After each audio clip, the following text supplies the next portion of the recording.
Hello folks, and welcome to this week's Music Alerts. This week we live in the time of the silver disc, so let's observe our first offering. And that offering belongs to Aerosmith and a 3-CD version of their 1973 debut via Capitol Records, obviously owned by Universal these days. Nevertheless, this features a remastered version within of the original album, also a remixed version of the original album, plus a third disc of, well, a mixture.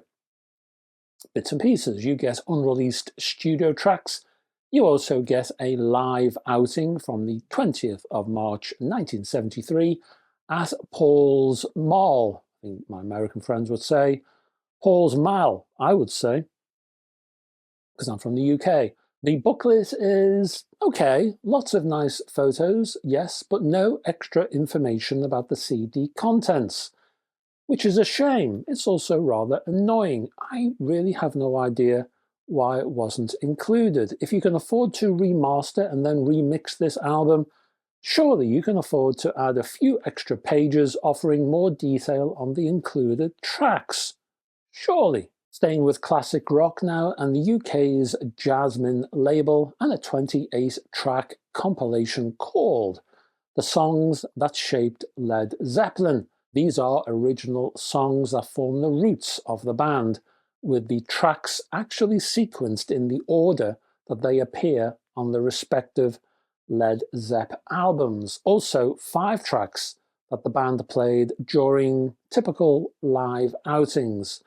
It's a brilliant idea, and I like the way it's been sequenced, and you get tracks from people like, well, Little Richard, Muddy Waters, Ray Charles, people like that. Speaking of blues, on the Rhythm Bomb label from the German company comes BB and the Blue Shacks. Blues is the stew. This one it's more of a recent, I know Rhythm Bomb do historical stuff, original blues, R&B, soul, all that kind of business. This particular one is more of a contemporary band. This one mixes Chicago blues, swing, jump blues, soul. There's a real analog feel to it. Next, we have Argentine-born Claudio F Baroni and the experimental album Regenetic on the Unsounds label. What Baroni has done here basically has turned speech into harmony using digital methods. According to the label, Baroni, and I quote, analyzes recorded speech digitally, see, I told you, to extract pitches hidden in natural vocal inflections. It's all complex stuff. There is added piano and strings, and also found sounds. Speaking of piano and stuff like that, I don't often feature classical works in this series, but there will be a list of Liszt. And the album, well, it's on screen now because I can't pronounce it, from Brian, I think it's Brian Hsu, I think I can pronounce his surname, on the Divine Art label, one of Liszt's greatest piano works in 3 suites. This 3-CD set is interesting because not many people record the entire cycle, and as I say, this is in 3 suites. This release was formed during COVID times and explores outward exploration on disc 1 and more inward reflection on the other 2 discs. From 3 discs to 4 now, and the Fruits de Mer label, the UK label, focusing on the band Astralasia, called An Introduction to. This career-spanning limited edition digipack gatefold spans from early 80s tape experiments to more modern-day outings, unreleased tracks, mixes, all kinds of stuff. This is a bit of a treasure trove, I would say. Now, because I forgot, let's nip back to Jasmine and Petula Clark and the French EP collection, spanning 32 tracks from 1957 to 1962. The songs often include French language versions of popular British and American hits of the day. Next up, we have Jazzanova, the label Jazzanova, and a reissue of the Jazz Fusion LP, Hymn of the Seventh Galaxy, the 3rd album from the band Return to Forever. This would be Chick Corea, hey, in 1973 with some informative liner notes and with an included booklet. Onto the Retro World label and the album Club Ninja from the Blue Öyster Cult. This was the band's 10th album, released way back in 1985, I believe.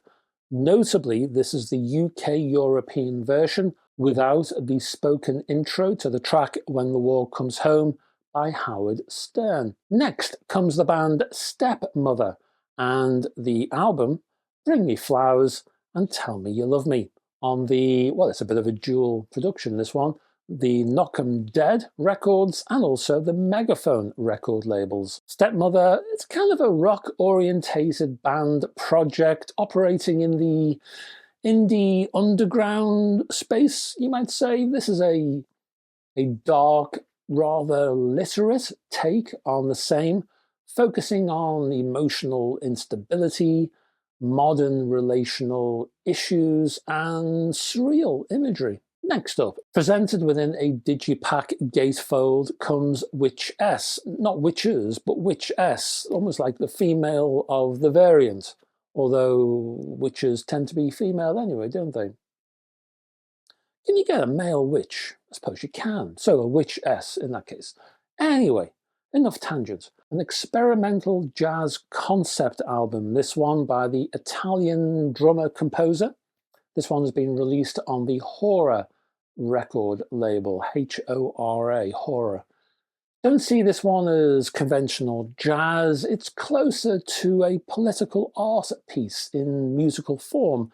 It explores gender, race, capitalism, and it connects historic witch hunts to modern inequality. It's heady stuff. Finally, on the BGP label comes Charles Stepney and the album Eternal Journey, the arrangements and productions of. Stepney was a producer for Earth, Wind and Fire, also Denise Williams, and producer and arranger for early works from the label Chess. It's the latter, this Chess outing thing, that this CD focuses upon. So you'll find him working with people like The Dells, Muddy Waters, Marlena Shaw, Minnie Riperton, people like that. And that's your lot, folks. Thank you very much for staying to the end of this particular video. Downstairs, I'll put some links that need to be linked, probably Bandcampy kind of links, that kind of stuff. And any other links that you might want to see as well, including my own, that's where they are. That's why I'm pointing. They're down there too. So my Facebook group, my website, and my Patreon page. If you can support me on Patreon, because it funds this channel, produces these videos, that would be great and very welcome indeed.